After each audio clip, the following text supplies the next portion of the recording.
Hi, Nadia. Hey Marco. Oh, I'm How are so you? glad. I'm good. Thank you so much. How are you? I'm good, good. Right. And thank you so much for doing this, actually. I No mean, like problem. when I came up with this idea, when I started putting in Cacao Talk, I think you were one of the first teachers who said, like, hey, I'm in. So thank you so much for that. I really appreciate it. And No problem. welcome to Teacher Talk. Awesome. Let's do it. Like the idea might be mine, but the name credit goes to you. Because when you said teacher talk, I felt that it was so relatable. I mean, Mm, there are some experiences and situations that only teachers can understand and relate to. yes, I So agree. Yes. thanks for teacher talk. Absolutely. No problem. I'm glad. So when I was a teenager, it had a Mm, negative connotation in my mind because I mm. felt like it was just my parent, mostly it was just my mother constantly complaining. And then it basically took me becoming an adult. And my father explained it to me as a teenager, but I didn't really understand it until I was an adult, which was that she wasn't complaining, she was emotionally letting out her issues so that True. they were no longer inside of her, and she would do it with other teachers because they could empathize and relate. She would also do it with my Exactly. father because he's her husband, but it Mm, also meant I was often at the dinner table when I'm 16. And 16, I can't relate for many reasons. So to exactly. me, it's just like, why is my mother being so negative about her job? But eventually, I was no, she's not being negative. She's just getting it out of her system. It just took me a decade to come to To understand that. finally understand what she was going through, right? Exactly. Yes. Correct. And that's the main idea about this thing too. I mean, like a space to actually talk about our teacher experiences and situations and inside jokes. Hmm. So that's how I came Yes. up with Yes. this. And Hmm.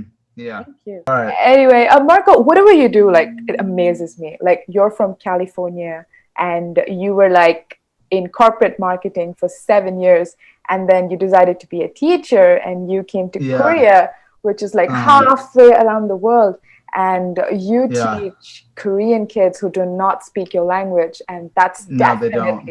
definitely a Different. challenge. It's crazy. So here goes the first question. Why Yeah. did you Let's do it. decide to be a teacher? I needed a job.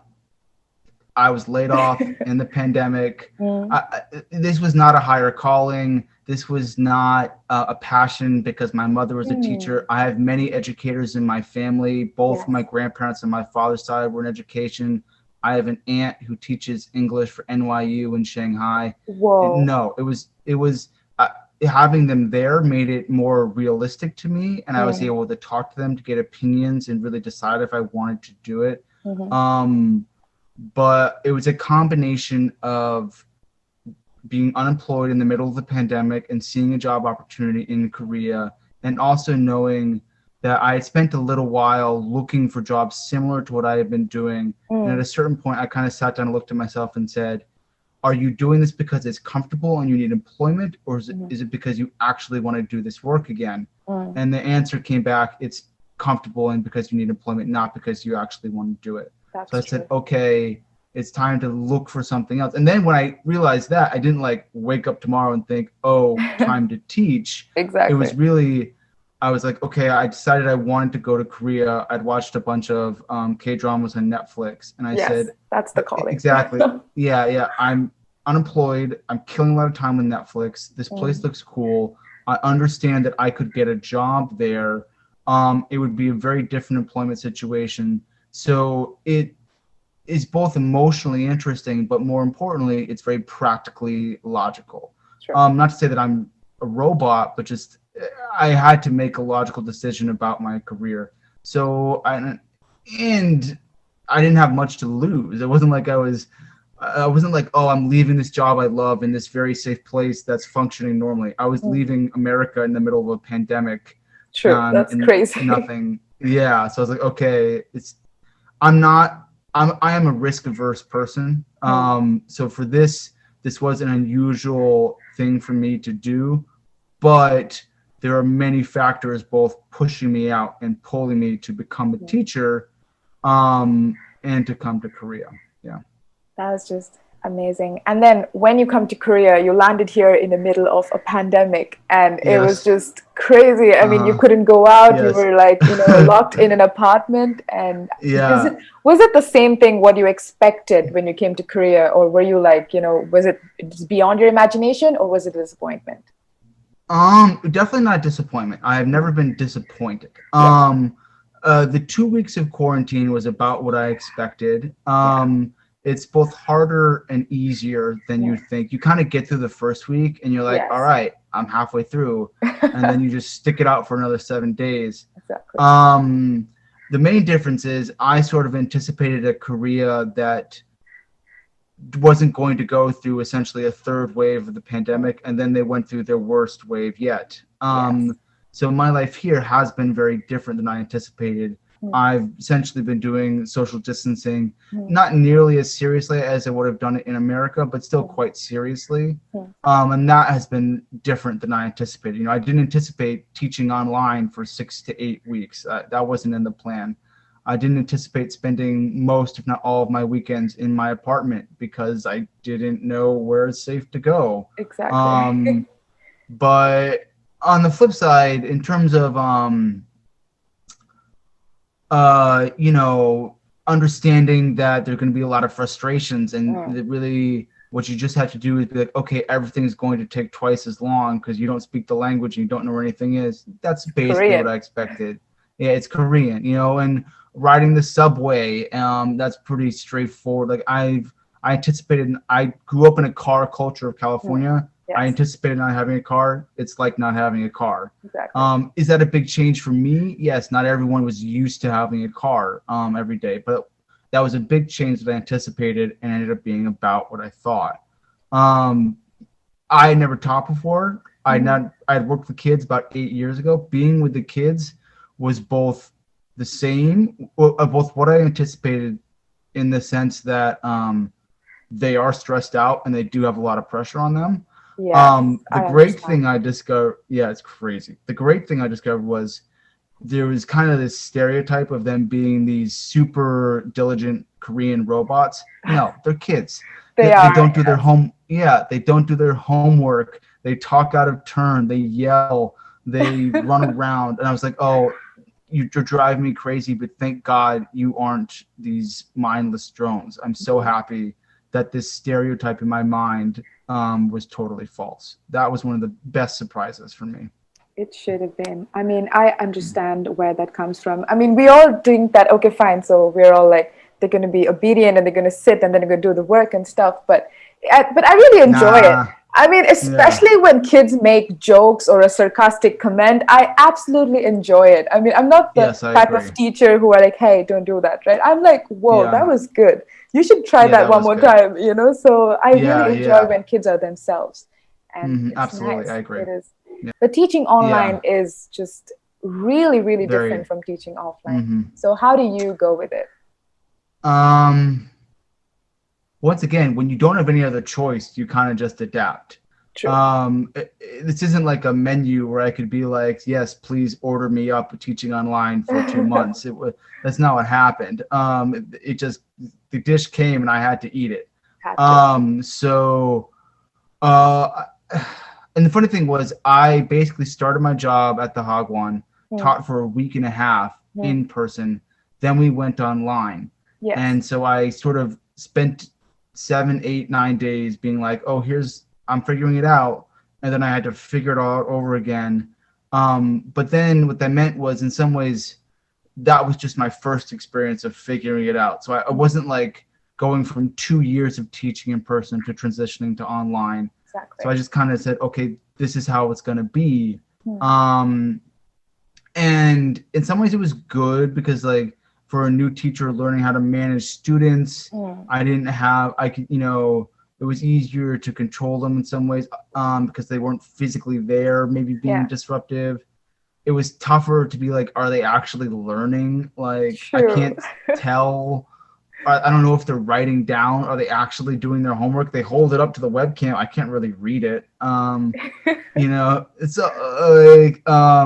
So So in some ways you kind of go through the motions of pretending to be a teacher because you want to maintain the illusion of a classroom for the kids. True. Because the minute you break it, they realize, oh, this isn't real. Yes. But on the flip side, you're actually being much more tuned to what little information you can get to be like, can I tell based on their facial expression or their tone how I'm getting through to them? And so you try your best, I guess. And then it helped that we were all sort of doing it together. You know, me, my colleagues, and the kids parents. We're all Parents, like, yeah, we're doing they this. Yeah, yeah. We're all committed to this. If there had been, half the group being like, no, this doesn't work, we have to go in person or something. If there had been dissension, that would have been much more difficult. But the fact that everyone was just like, we're trying, we're doing our best here, including the kids, I think that made it a lot easier. It really became a grind after a month or two when everyone was like, we're tired of this. Exactly. And once we got kids back, it was a real breath of fresh air.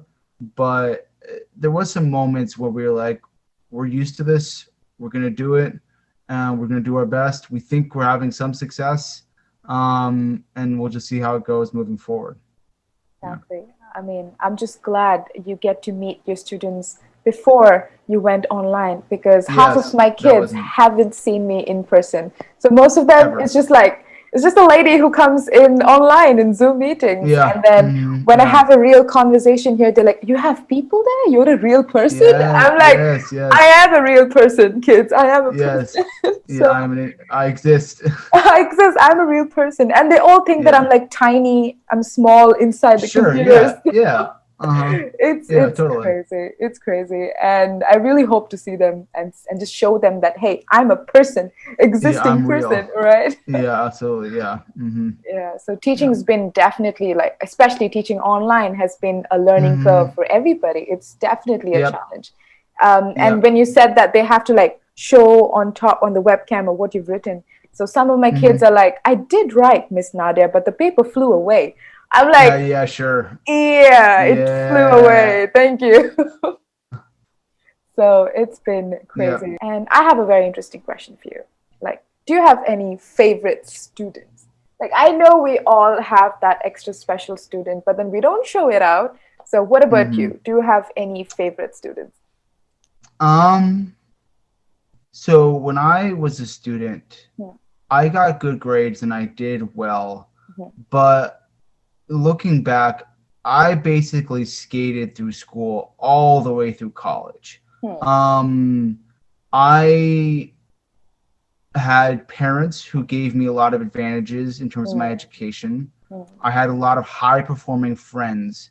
So for me, so all I had to do was kind of just keep up. And I would do well, especially relative to kids who were not given all the advantages I was given. And then once I went to college, when kind of the subjects that I was bad at, math and science, went away, and it became just my majors of philosophy and history, I could really get away with, I am a gifted orator. I can talk well. That doesn't necessarily mean I'm smart or what I'm saying is intelligent. It just means I'm good at talking. But I went to a small liberal arts school where we did a lot of discussion-based classes. If you were doing the homework in a reasonable manner and showing up to class, you wouldn't be average. You'd actually be pretty good. So I always felt like I was skating through, and it was basically that was proven out once I left college and actually had to try. Which is a long preamble of me saying the kids I like the most are actually are not the best students, but it's actually the students who I feel like kind of think this is stupid. Their rebellious streak I find very relatable. The kids who sleep in class, I like. I don't say they're my favorite, but I like because I used to sleep in class. I would fall asleep. I've heard the story. Yes. So I was like, okay, yeah, like I'm not mad. I get you. I wish you were awake. I do wish you were awake. Yes. But the ones who are really great, I love the ones who work really hard and try their best and use awesome words. It warms my heart, absolutely. Yes, it does. But there is I see a little bit of myself in the ones who are like, kind of like, just get me out of here. Like, this is made up, dude. Exactly. Like, you come in here and tell me this is important. Like, how am I supposed to know? Those are the ones who I kind of relate to and have a special place in my heart for. Yeah. I think I agree with that too. I do like kids who are like, kind of speak their mind out. And even when Yeah. there's like something they don't like, they're like, oh, Miss Nada, I don't like this. Because I feel like they Yeah. have an opinion and it's not like they're being forced by their parents to sit there and like Yes. actually listen. And I Yes. also understand they listen to me when they're actually responding and telling me that they don't like this. That means they actually understood what I said. So, Yes. as just like you said, I do like rebellious kids and kids who make jokes all the time or trying to be sarcastic. And they're doing all of this in a language that they don't know, that they're learning. Yes. So they're making Yes, a joke in exactly. English. I'm like, dude, yes. So that is just Yeah, amazing. totally. So, contrast to this, like, have you ever gotten angry in class? Like, I know teachers do. And then how do you like manage it? And we really can't show it. That's one thing. And even if I stop smiling for a second, the kids are like, oh, Miss Nadia, are you okay? So I do get this a lot. So how do you manage that? How do you calm yourself down? I think one good thing about being a new teacher is your patience is long.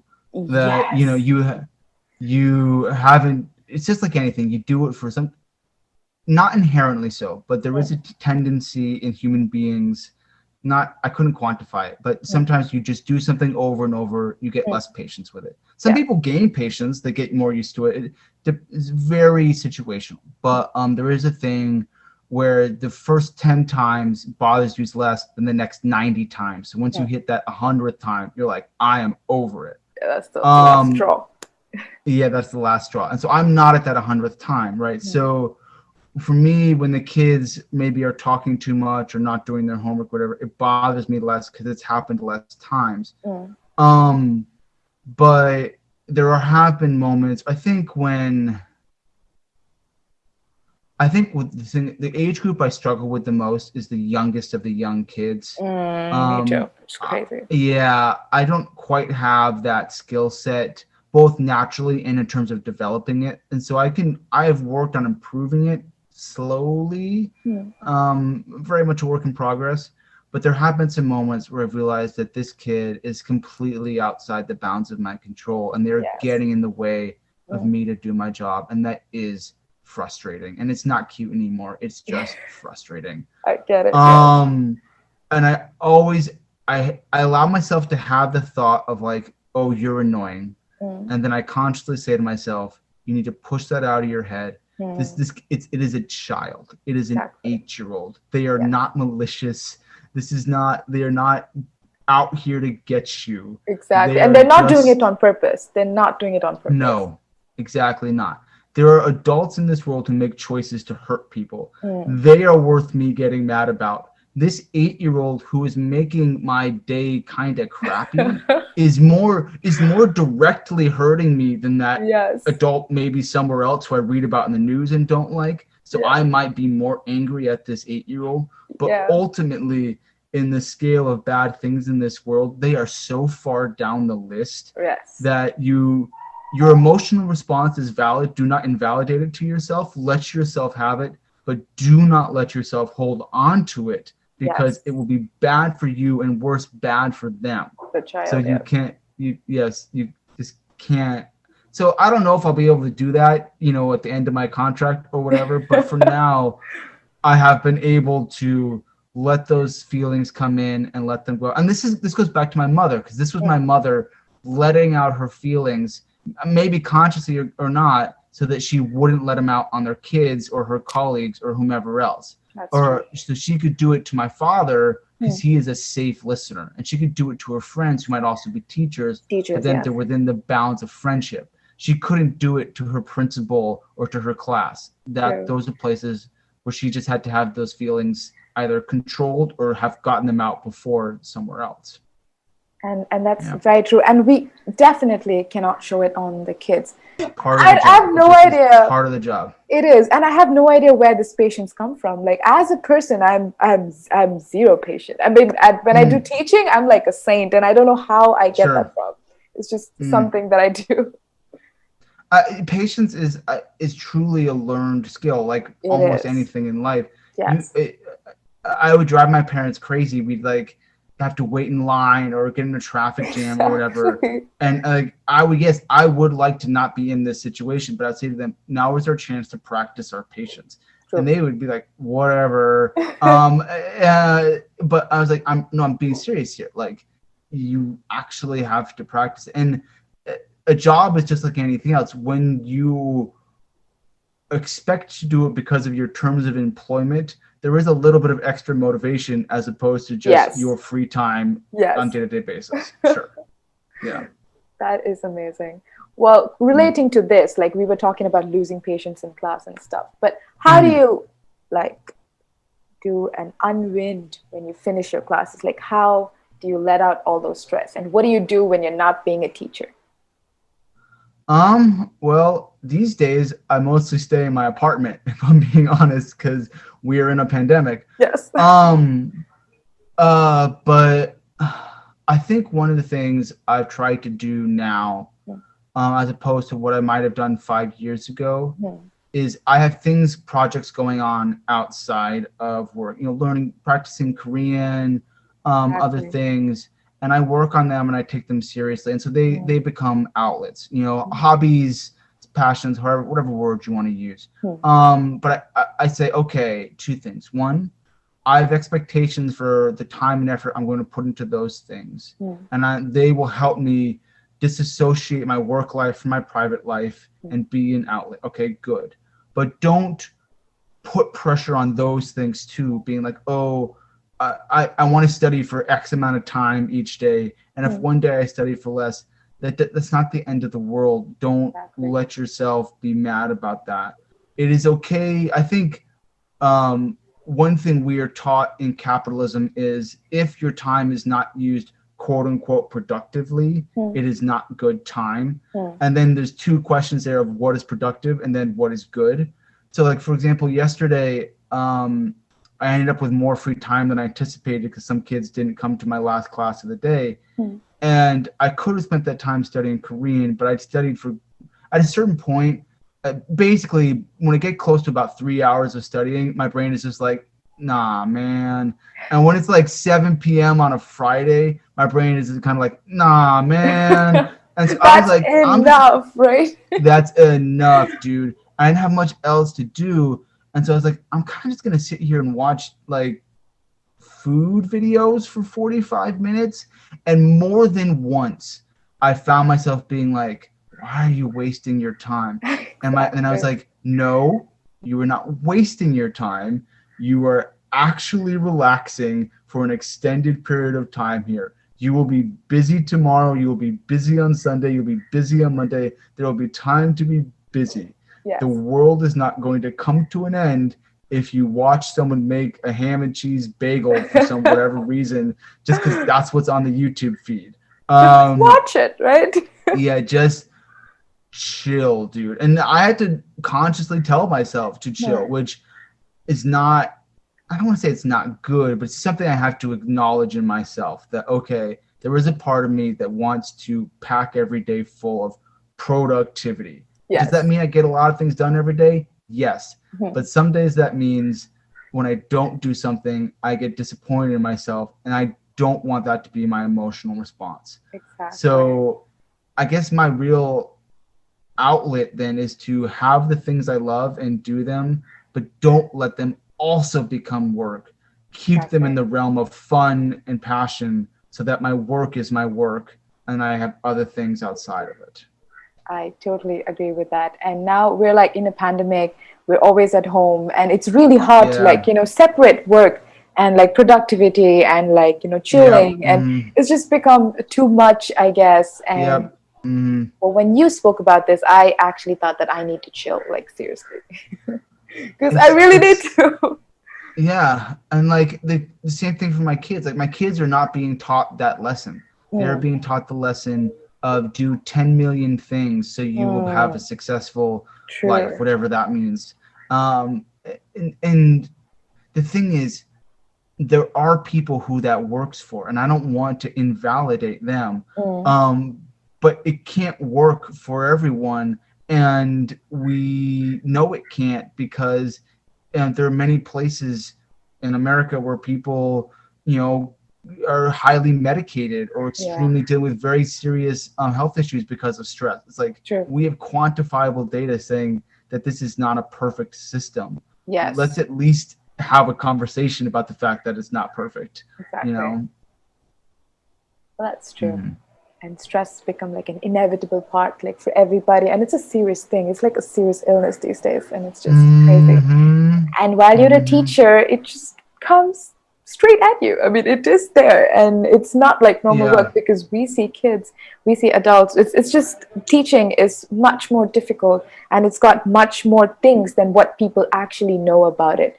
So this is one of the reasons I wanted to do this talks, like to show people and tell people that what we do is not easy, and there's so much that we have to work on and so much that we have to sacrifice to actually do this job. Yeah, and care about. Like my job is to care about ultimately, I'm not these kids' parents. Exactly. I'm not even a public school teacher. They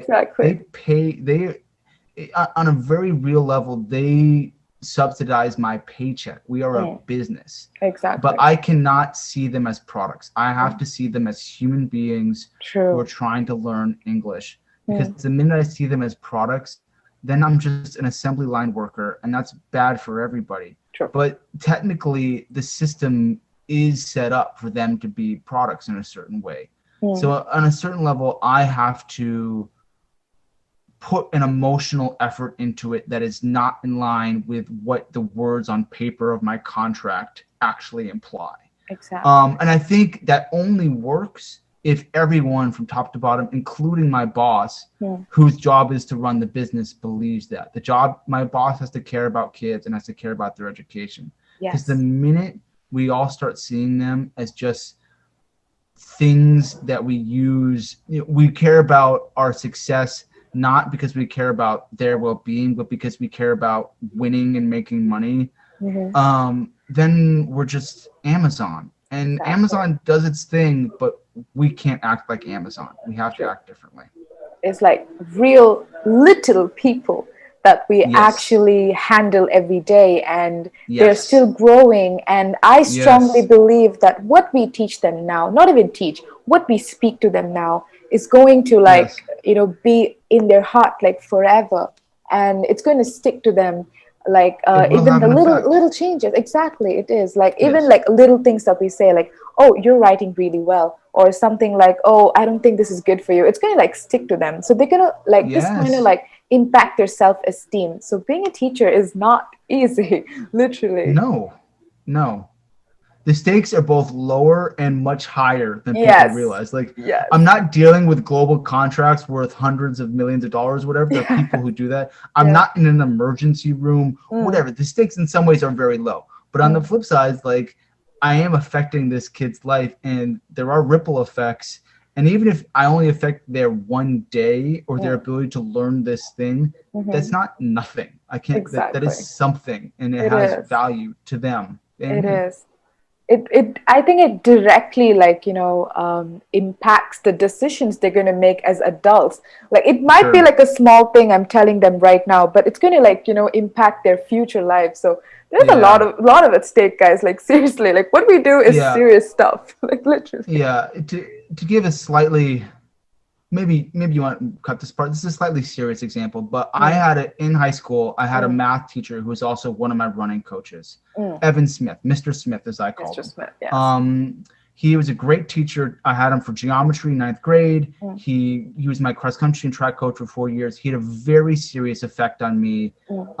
He really taught me about the value of, one of the things I would say to myself is when it comes to running and racing, the only way to actually lose, the person who wins is the person who comes in first. So there's only one winner. But the only way to actually lose is to stop and drop out and give up out of the race. So even if you come in last or in the middle of the pack, you didn't lose. You just came down the ladder, right? And so that's Yes. a really valuable lesson for life. And he really had a real serious effect on me. Mm. And then about a decade later, he lost his job because he was texting underage girls. Oh my God. And I was surprised about how hurt and disappointed I was about that. This was a high school teacher. I was in my mid to late 20s. It had been a long time since I'd seen his face, much less Yes. really thought about him. Yes. But it was clear to me that the time and energy we had spent together was still valuable to me. It And was, yes. I don't want to call it a betrayal because he didn't owe me anything, Yeah. but it was hurtful. I It was is. like, you were acting in a manner not in line with who I thought you were as a person, much less your professional and societal obligations. Exactly. What are you doing? Like, what are you doing? And so that really showed me like teachers matter, because he They mattered to do. me. They do. And the thing he did, he mattered to me even when I was not his student. So True. it says something. It is like all the teachers, and I think like once we start teaching, we immediately become the examples in class. Like we're like the only adults they see for like a long period of time. So whatever we Yes. do, whatever we say definitely impacts their action now and in the future. And even though they might forget our faces or they might not remember our names like after they become adults, but definitely what we taught them and what we were, it definitely shows like what they are when they grow up. I agree. Yes. Right. And I have one last question for you. Let's Do do you it. have like an embarrassing moment or any question that a child asked you and you're like, oops, what am I going to answer back? What am I going to say this? So do you have a situation like that?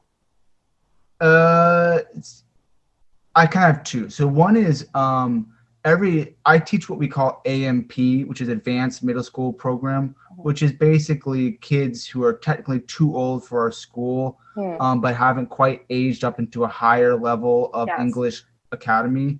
So they keep coming to our school, and we teach them from what are essentially American textbooks. Okay. And the subject matter can vary, sometimes veering into more adult subjects of economic disparity, racial inequality, Yes. sexuality. Yes. And I just have to kind of skate by because like we cannot get into the, especially because there's so many levels of what is appropriate to happen in a school, period. Yes. Yes. What is appropriate to happen for your age? What is appropriate based on what your parents are, and they might have different opinions. Exactly. And then what is appropriate for me as a foreigner with my foreign perspective. I can't come to Korea and be like, yo, this is the right way. Exactly. There's so many things going on, but I also can't pretend that this isn't in the textbook and we aren't actually saying it. So we have to acknowledge it. And there's a lot of me sometimes being like, this is more complicated. We're not going to talk about it. Let's move on. Yeah. And which is kind of the safest decision. Maybe if I had been a teacher for a decade and had tenure still in Korea and in a different situation, I might be more willing to have a more in-depth and quote unquote riskier conversation. Risky conversation. But for now with these older kids, 11, 12 years old, I ain't doing it. You don't know what to do, right? Sometimes. I don't. Yeah. Another thing, and then I just had a recent one this past week with my youngest. We call it seed bed, the youngest class. Little girl comes up to me. Yoonha came up to me. I was at my desk doing something. Yoonha comes up and she says, "선생님, 여자친구 있어요?" Which is, teacher, do you have a girlfriend? That's right. And I just turned and looked at her and I said, "아니, 없어요," which is no, I don't. Yeah. And then she goes, "진짜?" Which is like, really? And I go, "진짜." And she goes, and then like scampers off. And I was just like, every once in a while, these kids they have, every once in a while they want to know about my relationship status, or why I have no hair. But they're just like, why is your hair so? Because in Korea, men and women have much longer hair. Even men have bangs and stuff like that. Yeah, a real buzz cut like this is unusual in Korea. It's very normal in America and other Western countries. But in America, in Korea, this is unusual. So the kids can make fun of it and get into it, Mm-hmm. and I just have to ride it out and be like, one, we're not going to talk about. And first off, she didn't say Yoja something namja chinguasa. She didn't ask me if I have a boyfriend. Exactly. And she didn't say, she assumed something about my sexuality. We're not going to have that discussion. Yeah.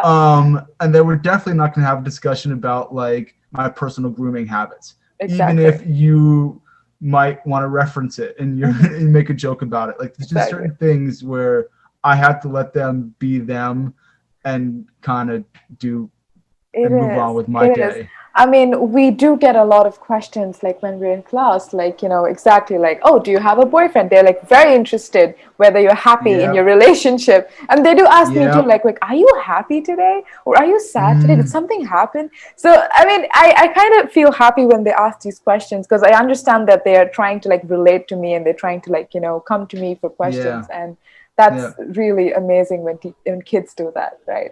Yeah. Absolutely. And then she's also like the fact that we had our little exchange in Korean. They're very amused anytime I speak. They think it's so funny. It is. Someone who's, I think it's hilarious. They literally anything I say in Korean is not, they aren't making fun of me. They're just surprised and they're laughing. They're like, because they just never expect it. So that is always an interesting experience. It is, exactly. And I had a situation very recently where I said something in Korean and first they didn't realize that I'm talking in Korean because they were like really into their things and they're like, wait, did you just speak Korean? And then they were like, oh, Hanguk saram, you're a Korean person.